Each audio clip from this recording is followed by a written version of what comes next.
included on the agenda as an action item. Items not included on this agenda cannot be acted upon other than to place them on a future agenda. If you wish to comment, you can do so in person at the meeting or use the raise your hand feature in Zoom, *9 if you're participating via phone. Public comments are limited to 3 minutes. Please avoid repetition.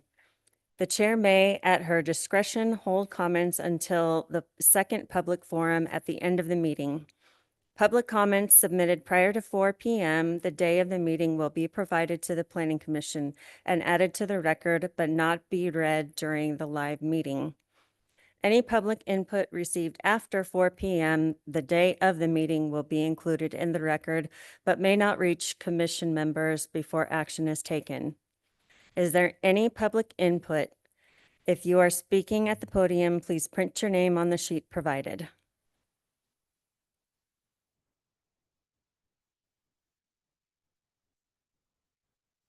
Hello, Becky Hallett for the record. I just wanted to invite you all to the Fernley 4th of July is doing a spaghetti dinner fundraiser on February 21st. Starts at 6 o'clock, goes like 6 to 8 at the senior center here in town. And there's no paper, so. Thank you.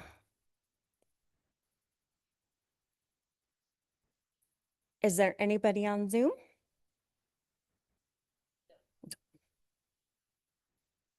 Okay. Item 1.4, approval of tonight's agenda. Can I get a motion?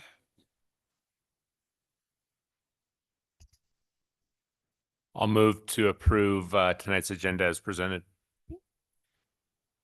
And may I have a second? I'll second. Okay. Commissioner Wagner motions to approve. Commissioner Williams motions to second. Let's vote.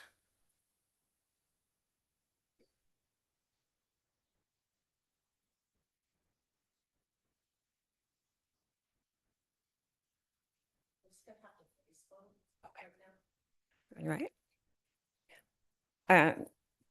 So Commissioner Wagner, Yes. Vice Chair McCullough, Yes. Commissioner Williams, Yes. Commissioner Holt, Yes. and I'm a yes. Tonight's approval of the agenda passes. Approval of the last meeting's minutes. Can I have a motion?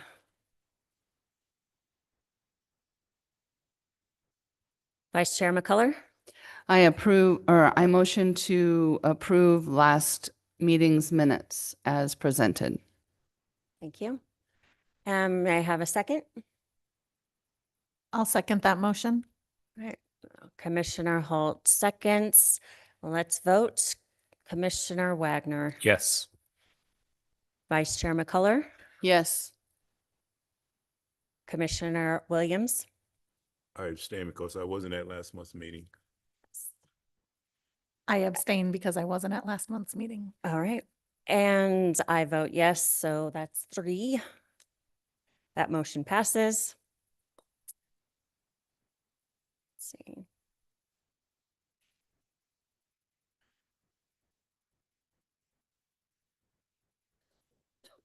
One moment.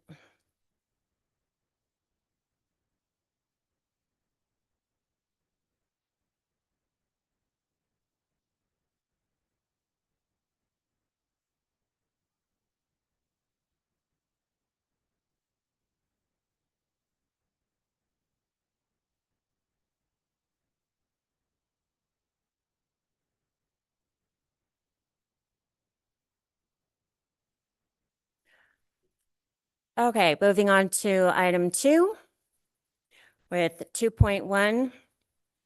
Discussion and possible action regarding CUP 23004-AMD1, a conditional use permit amendment proposing 1 additional storage building, minor site revisions, and phasing clarification for the Store All LLC project located on parcel 021-132-64 south of Shadow Lane, west of Highway 95 South, north of Cottonwood Lane, and east of White Eagle.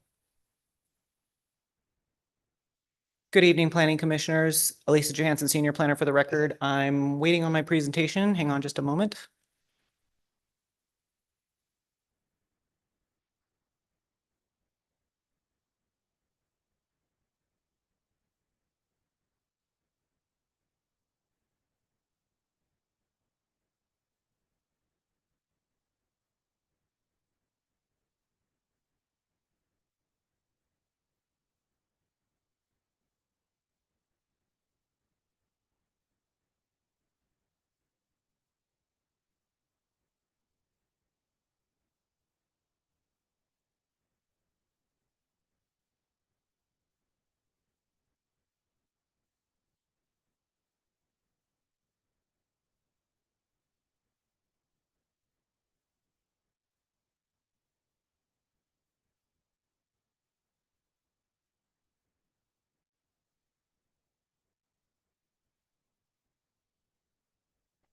Thank you, ladies.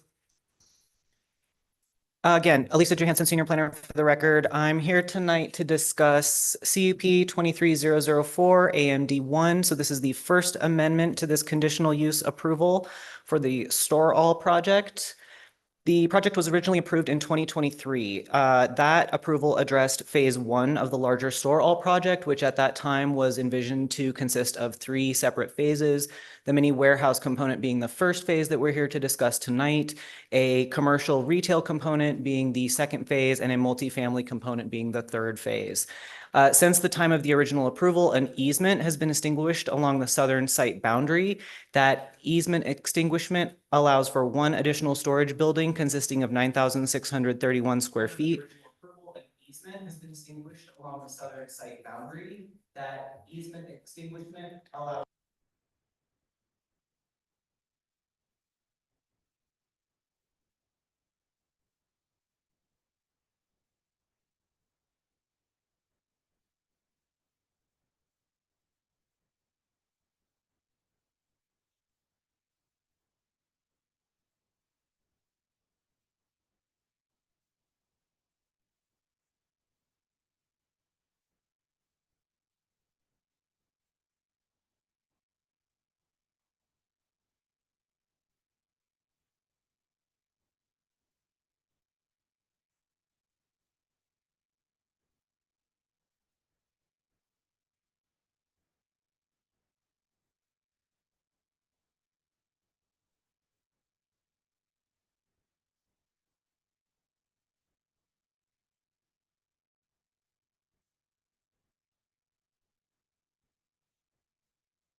Madam Chairwoman, Michelle Rambo, can we take a recess while we get this figured out so people aren't just waiting? Yes. We'll go ahead and take a 5-10 minute recess to figure out the technical difficulties.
All right. Go ahead, Elisa. Sorry. Thank you. Elisa Johansson, Senior Planner for the record, resuming my presentation regarding CUP 23004-AMD1, the first amendment for the conditional use approval for the Store All project. So again, going back to the background, this project was originally approved in 2023. This first phase addresses the mini warehouse component. Since the time of that original approval, an easement has been extinguished along the southern site boundary. This allows for one additional storage building consisting of 9,631 square feet to be sited along that edge of the facility.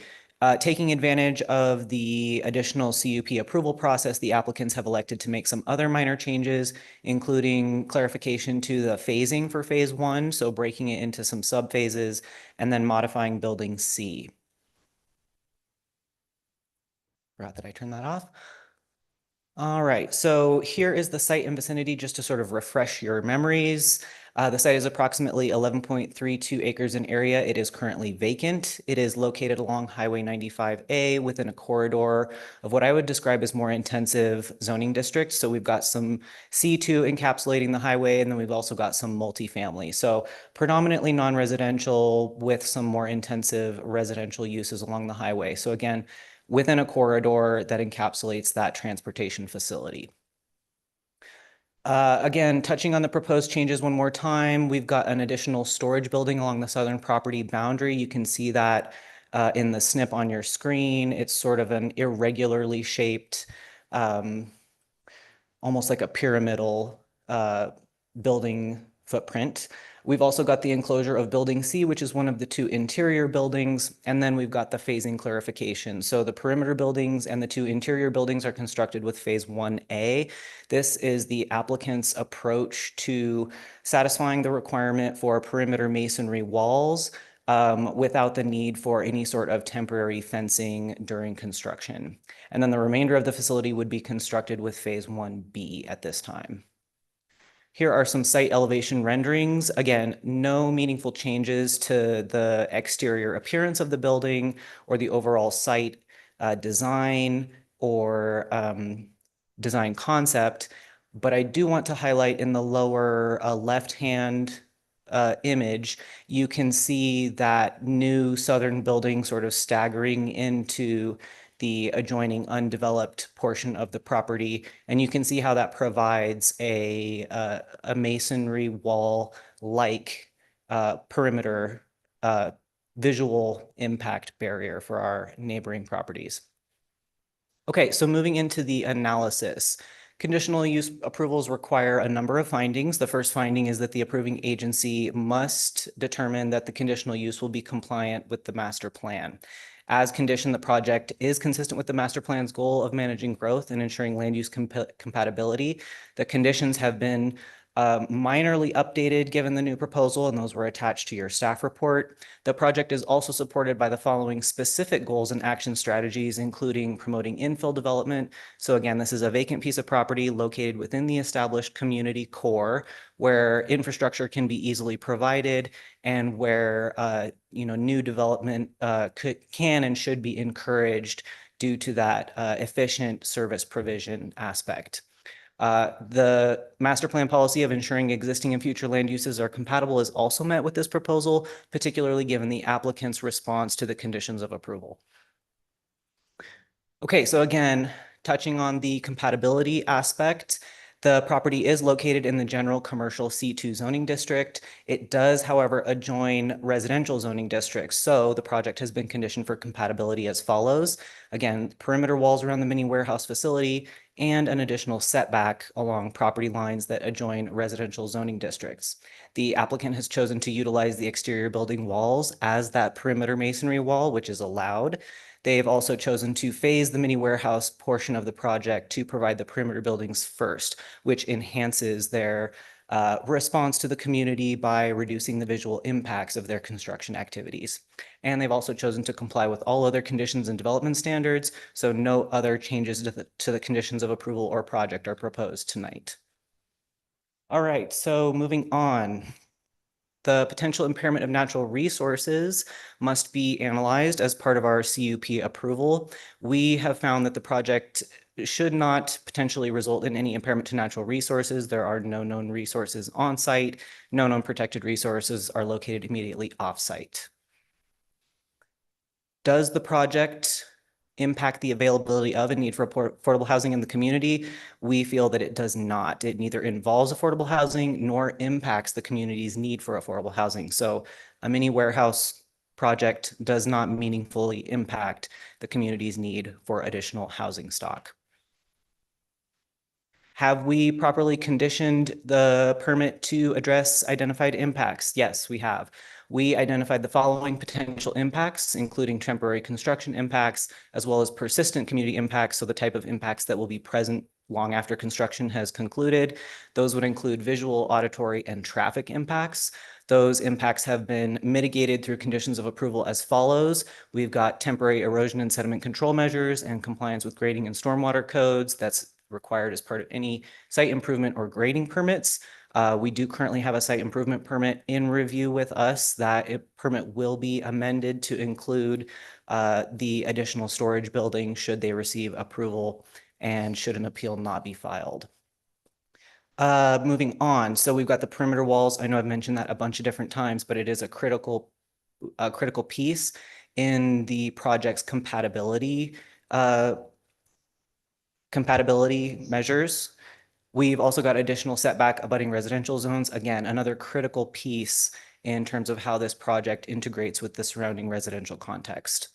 And finally, the project was also conditioned through the original approval to provide improvements to Highway 95A as recommended in the traffic report and by NDOT. And that is not proposed to be altered by this proposal tonight. All right. The final finding is that we must provide public notice and hold a public hearing. We provided public notice in late January for tonight's meeting, and tonight's meeting is a public hearing, so that finding is also met. With all of these things considered, staff recommends approval tonight. Should you choose to deny or modify the conditions of approval, as I always ask, please identify the finding that you are unable to make. If you would like to modify a condition, please identify that condition, identify the modification, and your supporting rationale. And I'm happy to answer any questions.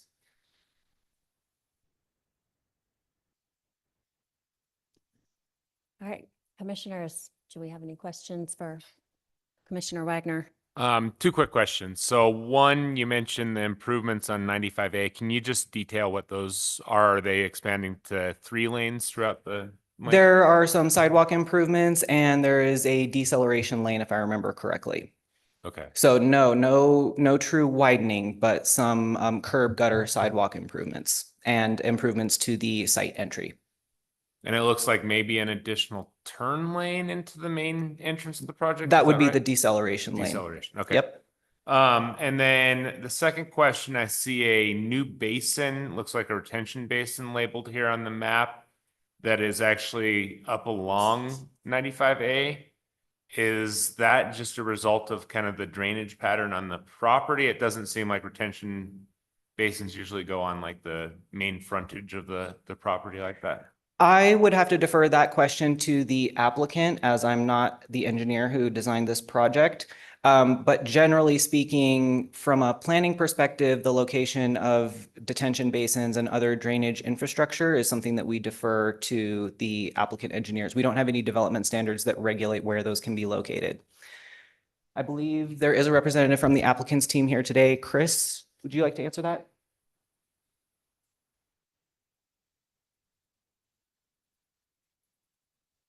Christopher Maltz with Hartfeld Engineering. So I did the original conceptual drainage study, which was part of the first CUP amendment, and the conceptual drainage study did identify 3 retention basins because it's naturally a sump where there used to be a farm. There's nowhere for it to drain. These assumptions were confirmed with Derek Starkey, city engineer at the time, and Cody with Shaw Engineering also confirmed. So the 3 drainage basins and the one by the highway, there's actually 2 that are proposed. There's 3 that are proposed. Only 2 are on the plans. And the reasoning for that is when we ran the drainage calculations, we determined that the big drainage basin on the north would not have capacity for the whole storage facility at phase 1. So we're determined that we need to install the second drainage basin to fully count for runoff of that and the northeast corner phase, which, sorry, I didn't bring my map up. I don't remember if that's the commercial or whether that's the residential component. So the drainage basin is being sized for the residential component and the storage facility. And in the drainage study we filed with the site improvement permit, which has been updated, we already calculated the size for the future commercial, but that will lay on that future phase to actually install that. So. Just a follow-up question. I know sometimes those retention basins become overrun with like weeds and things like that. Is that a concern of the developer? Is there a way to handle that, especially with it being so visible? Yeah, I think you probably have an answer for that. I can answer that. Elisa Johansson, Senior Planner. So those types of maintenance requirements are typically attached to, they wouldn't necessarily be attached to the CUP as a condition of approval because this is a planning entitlement. So we're really just laying the land use framework for allowing this development to move forward. When the development comes in for construction permits, so on-site non-vertical construction improvements or vertical construction, we have the opportunity to require additional measures, I'm sorry, having a hard time finding the word I'm looking for. We have the opportunity to apply additional conditions and require additional actions from the applicant. So that more detailed level of maintenance and operational efficacy and programmatic concerns would be addressed later through that review, not through the entitlement tonight. So yes, there are rules that are in place to help us cover that, but they come at a different phase of the approval process. Okay, sounds good. Just know, I think from our commission that the aesthetics from the freeway or from the highway passing by are an important part of the project.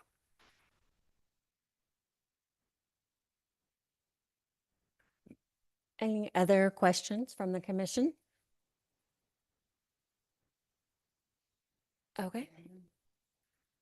Yes, thank you, Elisa. We'll now open up for public comment or questions. Again, if you're here and you'd like to speak, come to the podium, make sure you write your name down and speak clearly. Is there any public comment? Any on Zoom? All right. Any additional comments or questions from the commission? Okay. Can somebody give me a motion? Commissioner Holt? Considering the information provided by staff presentations and in the staff report, I move to approve CUP 23004-AMD1, amending the conditional use approval for Store All LLC Phase 1, subject to conditions 1 through 35. Thank you. I have a motion from Commissioner Holt. Can I have a second? Vice Chair McCullough? I'll second that. Thank you. May we vote? Commissioner Wagner? Yes. Vice Chair McCullough? Yes.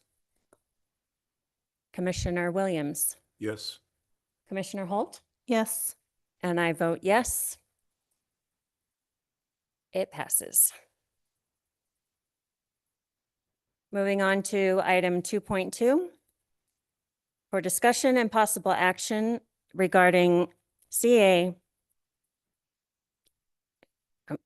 26001 and Bill number 379, a request from the Planning Department to amend the city's land use table, Fernley Municipal Code Title 32, Chapter 6, Section 150, Table 2, to allow multifamily and mixed-use developments by right in commercial zones pursuant to State Assembly Bill 241.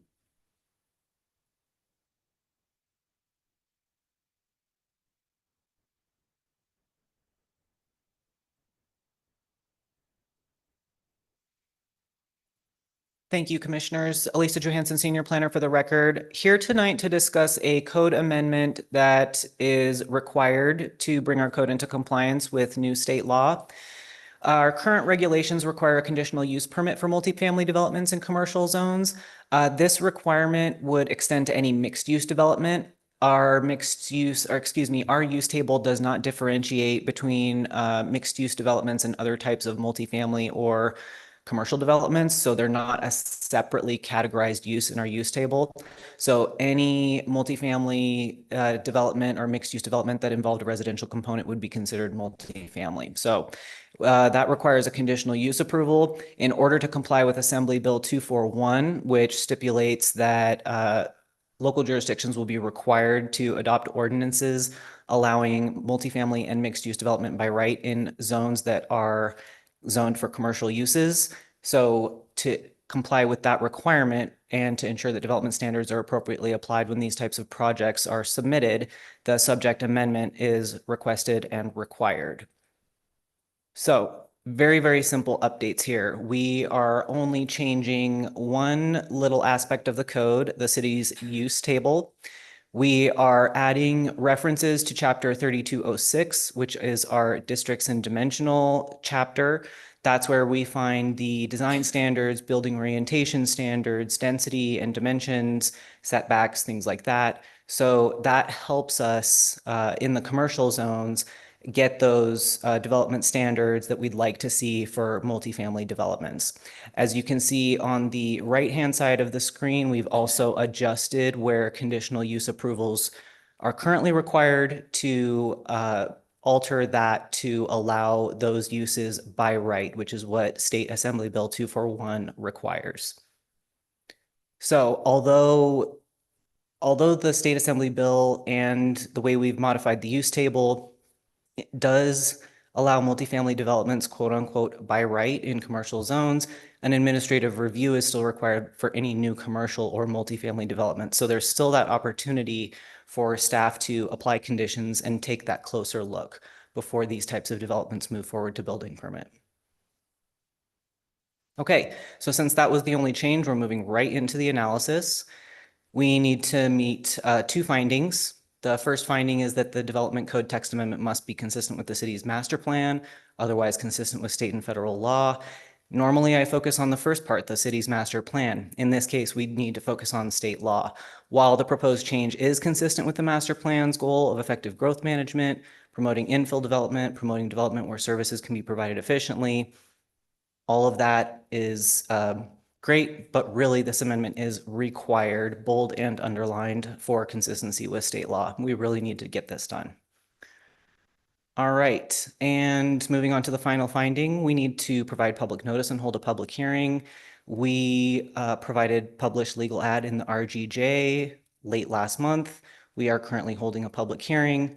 After tonight's meeting, we will hold additional public notice and an additional public hearing with City Council in March. And so that's a pretty quick and easy one. We do, of course, recommend your approval tonight. Should you choose to deny or modify, as always, please state your finding, your associated rationale, or your proposed modification and your supporting rationale. Happy to answer any questions.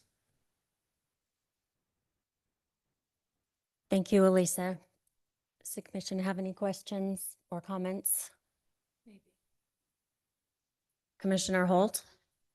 I understand that this seems really straightforward. I think I'm just having a hard time wrapping my head around what it actually means. So like if nothing changed right now versus if it passed or if it didn't pass, what would be the actual differences in scenarios? That's a great question. So if we did not choose to modify our code, State Assembly Bill 241 would, when it becomes effective, invalidate our code. And so this is an important action on our part because this helps us control the review process and our opportunity to condition these types of projects. Really, the end result is ultimately very similar. So whether we change, excuse me, whether we change our code or whether the state bill invalidates our code, these types of developments will become allowed by right in commercial zones. By amending our code, rather than having state law invalidate it, we simplify regulatory requirements for both ourselves and our customers. Everything's in the code. There's no portion of the code that we have to remember as being invalid. And then it also, like I said, gives us an opportunity with the reference to the appropriate, other chapters in our code to really get the types of multifamily and mixed use developments that we'd like to see, the types of developments that have good design and that, meet all of our other requirements. Thank you. Mhm.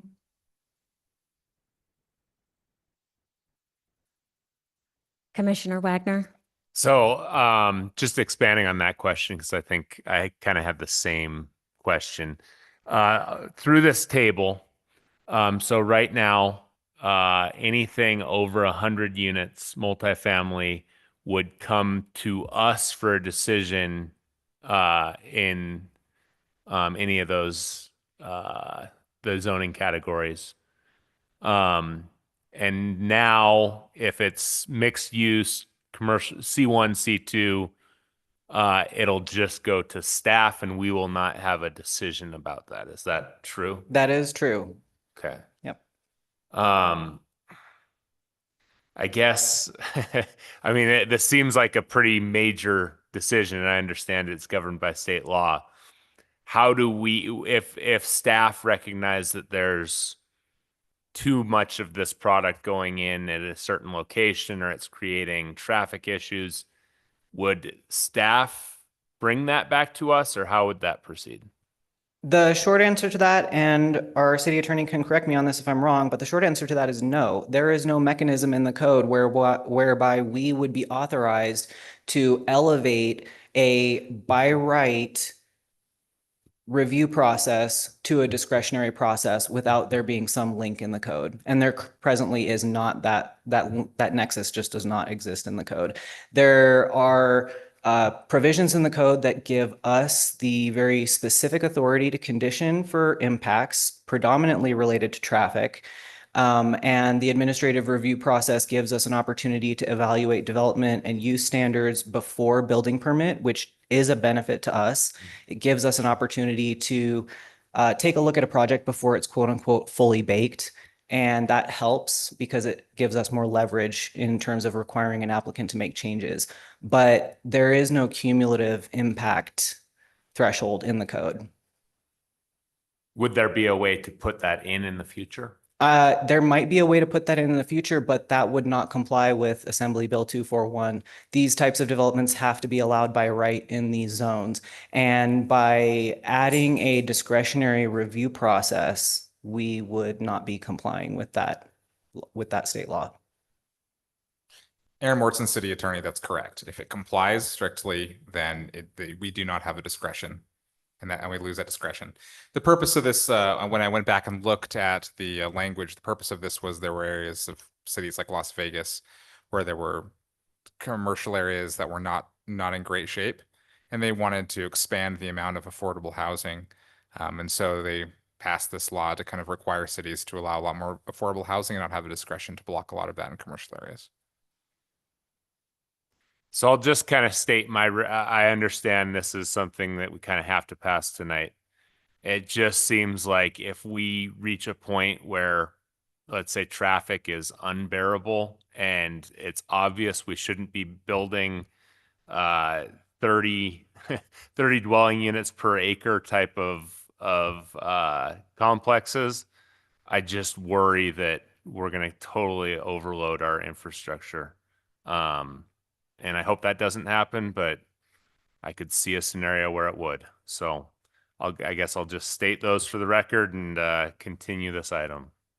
And Aaron Mortson, City Attorney, I mean, I think ultimately the solution to that is somewhat built into our code already, is that we can make part of those zoning and building requirements, those strict requirements, that they're able to keep up with the infrastructure. Special assessment districts and impact fees are also going to help solve for that problem.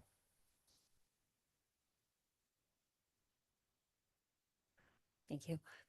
Would it still go through city council, or just none of it. This code amendment will go through city council, yes, Not the but code those types of amendment. developments, I'm sorry. The code amendment? Not the code amendment, but these types of developments. No, they would be an administrative review conducted at the staff level. There's no opportunity for us to add discretion. So that means no planning commission, no city council.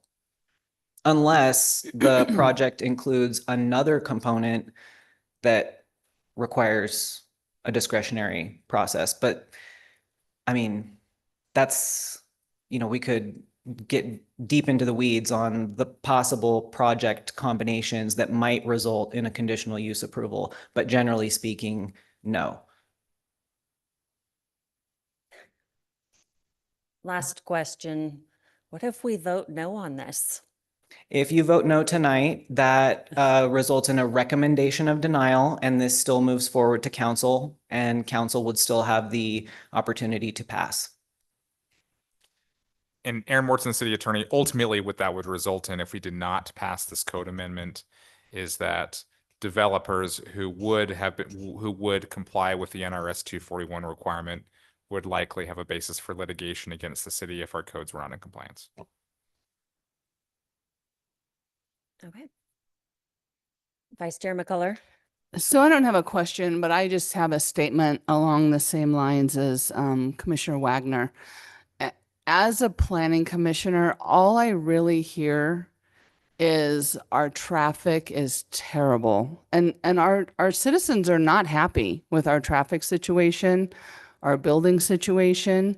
And so I'm not really sure, how and I know that this isn't, our fault, but that's what people see it as, is why does the planning commission keep approving all this? Why does the city council keep approving all of this? So how do we get ahead of this to where people know that, this isn't the planning commission's doing? And maybe by us denying it, maybe they'll know that, hey, the planning commission didn't want this, but because really that is all I hear is, why do you guys keep allowing all this? Our traffic is horrendous. And Aaron Morton, city attorney, I guess your planning commission's part of your obligations is to be able to make recommendations and to decide what is best for the city, but within your discretionary boundaries. I don't think there's anything wrong with saying that there are certain things that are outside of your limit or outside of your control, and you can't be held to blame for the things that you can't legally do. You have a legal limit as to your powers, and that's what you need to work inside of.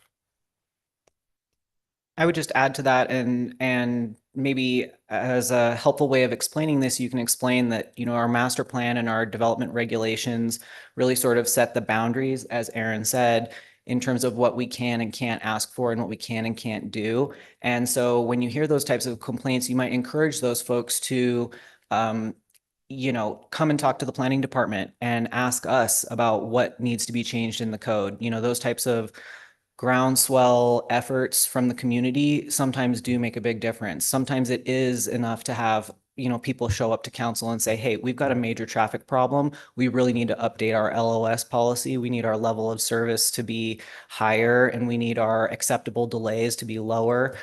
Those are the types of things that will ultimately flow into development regulations and policies that will enable staff to apply stricter conditions and require more aggressive mitigation measures.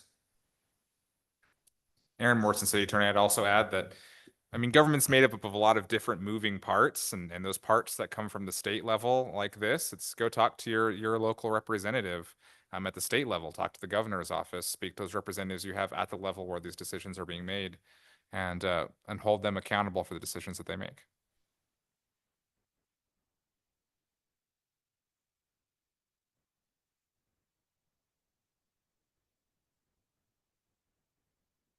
Okay. Any other comment? I'll Commissioner just Wagner? say, I just looked up the vote on this bill, and it looks like both of our representatives voted no on it. So it would be other people outside of our representation who would need to advocate for the overturn of that particular AB 241. Yes, I'll add to that. I mean, if they're making laws for the state and basing it on what Las Vegas needs, most of the state is rural. So, okay. Are there any other comments or questions? All right. Thank you, Ms. Johansson. We'll now open it up to public comment. Is there any public input? Any on Zoom? No? All right. Last chance. Can I have a motion, please?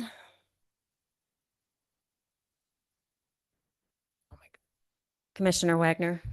Reluctantly, considering the information provided by staff presentations and in the staff report, I move to recommend approval of Bill 379 associated with CA 26001, amending the city's land use table, FMC 32.06.150, Table 2, for consistency with AB 241.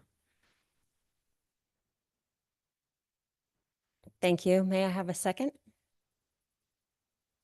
Commissioner Williams? I'll second. And let's vote. Commissioner Wagner, Yes. Vice Chair McCullough, Yes. uh, Commissioner Williams, Yes. Commissioner Holt, Yes. and I am a yes. The motion passes. Item 3, Planning Director items. Thank you, Madam Chairperson. Michelle Rambo, Planning Director for the record.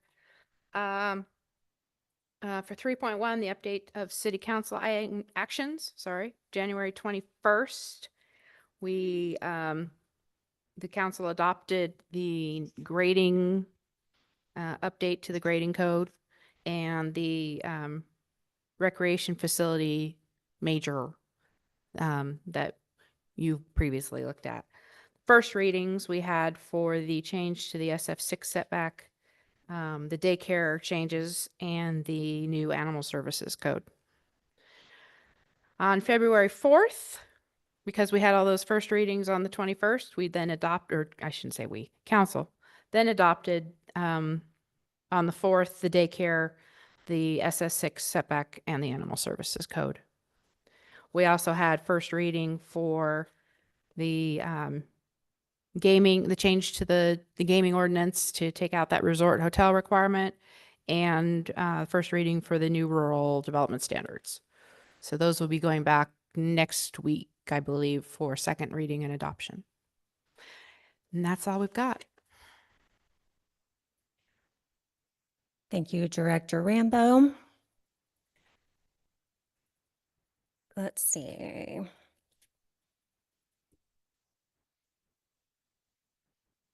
Is there any requests, item 4, for future agenda items from the commission? Commissioner Wagner? I'll first say it's a big week for our high school athletes. I know state wrestling is going on, and then next week, if our basketball teams can survive, Fernley will be hosting the state tournament Friday and Saturday. It will be the most high school fans in our city in a long time. I'm sure we'll be pushing the capacity of the brand new gym up to the high school. So it'll be an exciting time next Friday and Saturday. The agenda item that I wanted to kind of propose, I appreciate Mark For's presentation last month. I've been trying to research, and I'll certainly defer to city staff and legal for guidance here. Within our municipal code, chapter 3207, use standards, I went through that pretty carefully. I see subsection 360 relating to renewable energy production, I think is pretty well written, gives very clear guidance and kind of guide rails around renewable energy. I still fail to see anything like that in terms of other energy production, whether that's natural gas or whatever.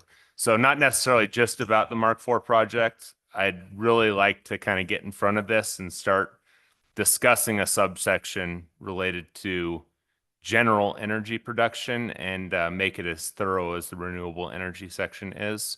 And related to that, I guess, challenge Attorney Aaron, and I know he's up for the challenge, an understanding of NRS 704 and how it relates to all of this. There's been some different articles in the Nevada Independent published here in the last month, which honestly have raised more questions for me than answers, but just trying to get our head around everything going on there and make sure that we control what we can control. Obviously, that last agenda item we don't have too much control over. This is something I feel like we do. So ask for that generally in some future meeting. Michelle Rambo, Planning Director. Coincidentally, I have been tasked by the council to write a data center ordinance and to provide development standards for the utility major category of the development code. So we're working on those. I've also been taking part in Reno and Sparks created this data center consortium group to kind of maybe come up with some regional data center requirements. So I've been taking part in that. So it is on my radar, and we will be getting to that. It's just been in the last couple weeks that that's come about. So it's on the list.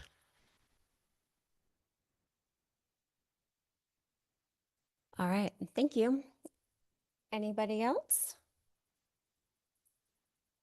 All right. Item 5, public forum. This is the portion of the meeting devoted to the public. If you wish to comment, you can do so in person at the meeting, or use the raise your hand feature in Zoom, *9 if you're participating via phone. Public comments are limited to 3 minutes. Please avoid repetition. Is there any public comment or input? If you are speaking at the podium, please print your name on the sheet provided. All right. Is there anybody on Zoom? All right, being none, our next Planning Commission meeting is March 11th at 5 p.m. Meeting adjourned.